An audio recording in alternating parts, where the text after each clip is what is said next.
In terms, there is a debate I need to ask your opinion, and you're a very astute lawyer, and so this is should be comfortable for you. Have you ever considered a scenario where COVID-19 makes it impossible for us to have December 7th the way we've known it? That's a debate that constitutional, experts and lawyers have been opining on. What's your view on that? Yes, I'm a constitutional lawyer. I try to describe myself as such because I study constitutional law. And in my days as a law student, I was very interested in governance issues and therefore constitutional law. And I still try to read around constitutional law issues. And somehow, I also have to admit that I'm a member of parliament on the ticket of the National Democratic Congress and an opposition member of parliament.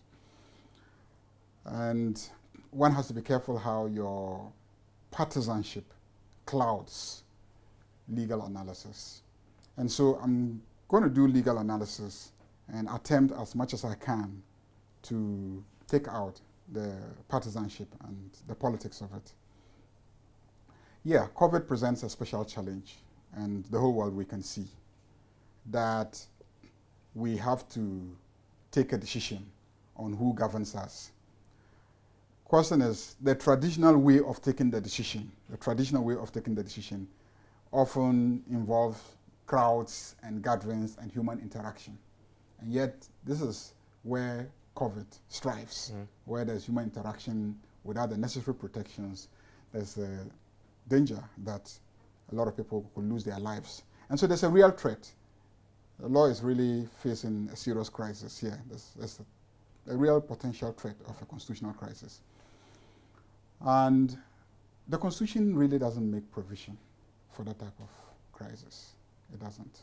Constitution talks about emergency situations and how to deal with emergencies and etc. But really doesn't contemplate what happens if 4 months or 1 month to the end of the tenure of a certain president, election has not been conducted and nobody has been chosen to continue. The same way with the parliament.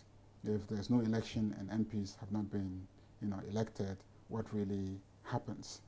And so I've heard colleagues say that some people suggest that, oh, if that happens, then the speaker, but the speaker too won't be there because really, once there's no validly elected and constituted parliament, you may not have a speaker.